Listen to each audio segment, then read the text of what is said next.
然后好好的爱自己的家人，就像这首歌一样。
我自己去 KTV 必点，然后每唱必哭的一首歌，就是非常的感人，而且会想起爸爸妈妈。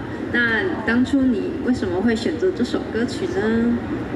因为今年我的爷爷刚过世，那其实在他过世的时候，我就会想到自己在他生前有没有什么事情我还没做，那我自己有没有孝顺，有没有尽到孝顺的这个义务？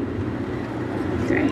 所以就是大家要好好的把握能跟家人相处的时间，然后常怀感恩的心，这样子。好，那接下来就有请我们的周敏汉老师为我们讲评。OK， 那个，我觉得这首歌，很适合你的音色，那你的音色也不错。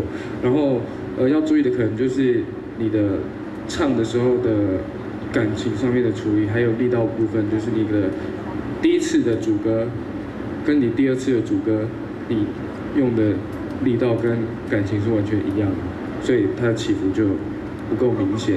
但是副歌的话就还不错。